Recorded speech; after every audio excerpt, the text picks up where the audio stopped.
If a store was selling fish from the Duwamish River, I'd recommend you didn't buy it. If I were taking my friends to a place to swim, I would never take them to the Duwamish River. The Duwamish River is one of the most polluted waterways in Washington State. The Duwamish River is the most industrialized waterways in Washington State. Picture 12,000 dump trucks loads of pollution, enough to fill 8 Olympic-sized swimming pools. One of the reasons it's so polluted is because all of us contribute to ongoing pollution in the river through stormwater runoff of city streets carrying oil and grease, fertilizer, and the other toxic chemicals. The Duwamish River remains an important habitat for the thousands of salmon and trout that visit the marshes each year to spawn. The Duwamish River's polluted dirt or settlement is thought to settle along the river's final 5 miles above the West Seattle Bridge.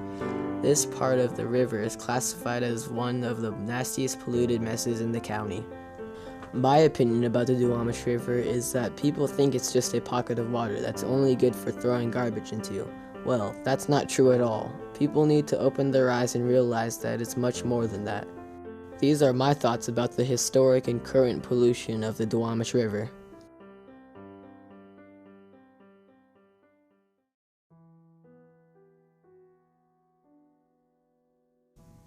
Humans destroy this earth so badly in wildlife habitat.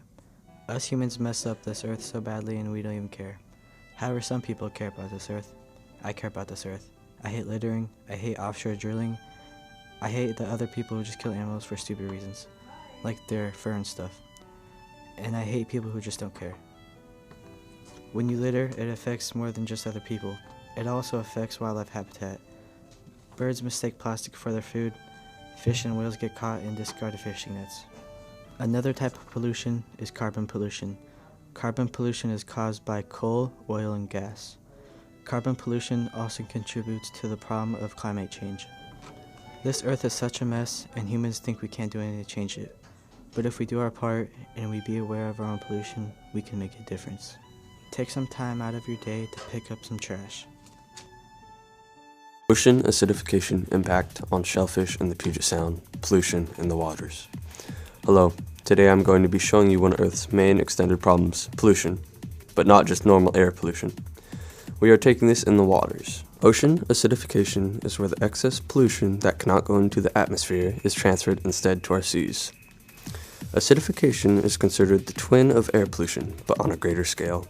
1/4 of CO2 dissolves into the ocean. The ocean has dissolved about 525 billion tons of CO2.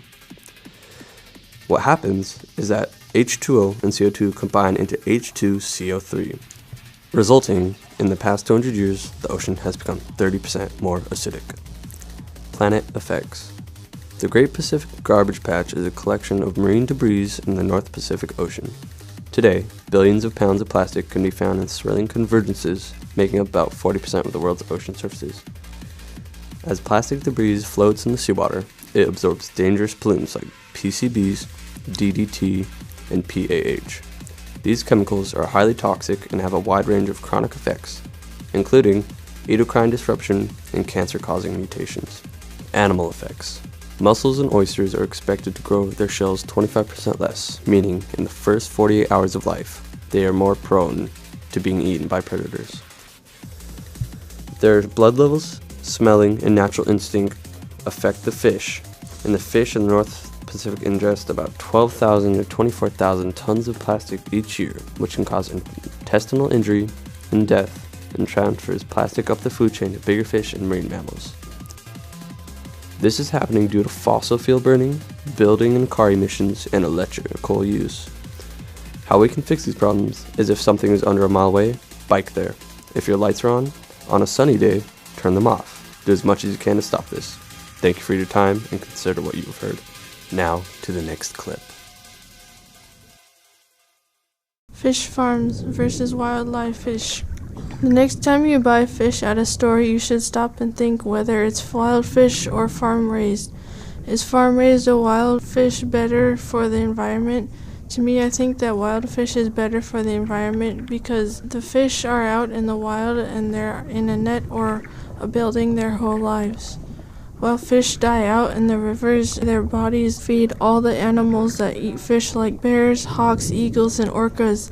They all eat fish to survive. How would you like it if someone much bigger than you kept you in a net for a tank for your whole life until you're big enough to eat?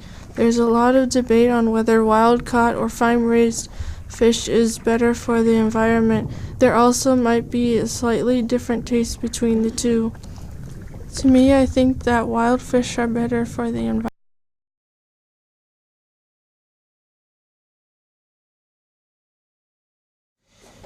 We should stop making marine debris and help clean the ocean. Marine debris hurt marine animals and marine wildlife. Marine debris is trash on beaches and in the ocean. Types of trash can be bottle and cans, cigarette bottle caps, and lids. Marine debris ends up on our beaches and coastal waters from people that don't properly discard their trash. When people don't properly recycle or throw away trash, it can become marine debris. Such trash on the streets can run into sewers, which can go in the ocean. Fishermen that lose their nets or leave them on purpose can harm animals and marine life.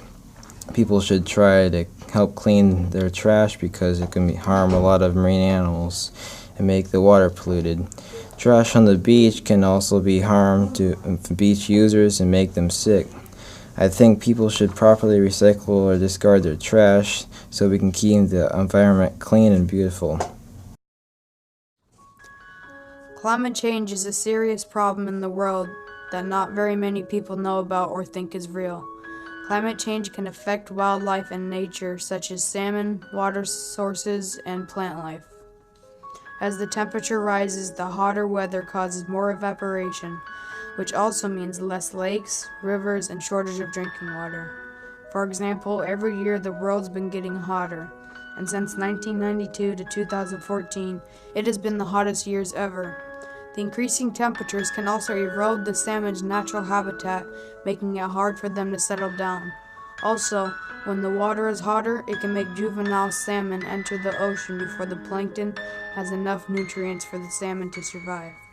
All this shows that more people should pay attention to climate change and that we should try to do something to help stop it. If you ask me, I believe in climate change and would like to know how to prevent it.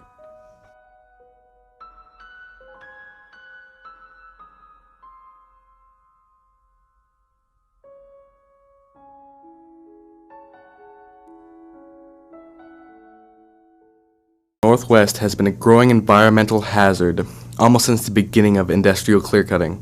Companies who do logging are made easy to use unruly methods.